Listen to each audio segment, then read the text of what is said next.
Hello friends, आज आप बनाईशू शिमला मिर्ची बेसनवाળી सब्जी। તે માટે મેં 250 ગ્રામ शिमला मिर्ची લઈને કટ કરી લીધી છે। એક પેનમાં તેલ ગરમ કરવા મૂક્યું છે। આપણે તેને વઘાર કરીશું।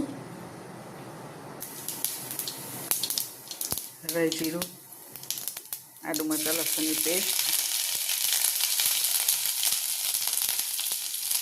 સબ્જી હળદર, शिमला मिर्च नाखी, एक टामेटું પણ લીધેલું છે। શાક થઈ રહ્યું છે, તેમાં થોડુંક મીઠું અને મસાલા એડ કરી દઈએ।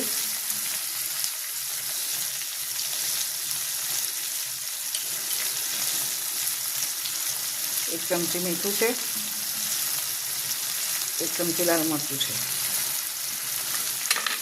બધું સારી રીતે હલાવી મિક્સ કરી ઢાંકણ ઢાંકી થવા દે ત્યાં સુધી બેસનને સારી રીતે શેકી લઈએ।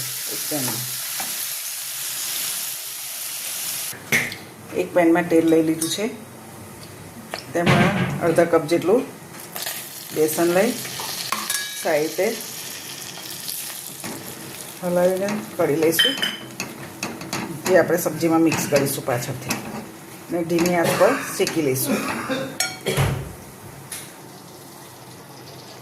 આપણું બેસન રેડી થઈ ગયું છે, તમે જોઈ શકો છો બરાબર શેકાઈ ગયું છે। તેમાં અડધી ચમચી મીઠું અને ધાણા જીરું નાખીને મસાલો કરી લઈશું।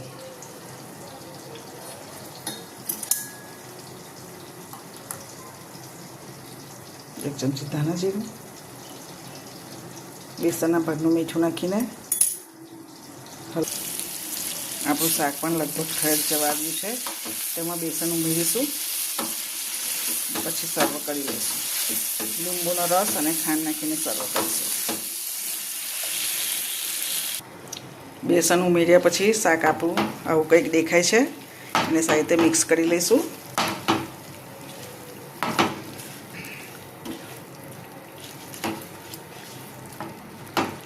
શાક આપણું થાય છે ત્યાં સુધીમાં હવે એક ચમચી જેટલો લીંબુનો રસ, એક ચમચી ખાંડ લઈશું। ખાંડ બિલકુલ ઓપ્શનલ છે। લીંબુના રસથી ખૂબ જ ખાટો મીઠો ટેસ્ટ આવે છે સબ્જીનો। એક બાઉલના લઈને પીરસી લઈશું આપણે। જો મિત્રો તૈયાર છે બેસન શિમલા મિર્ચનું સબ્જી।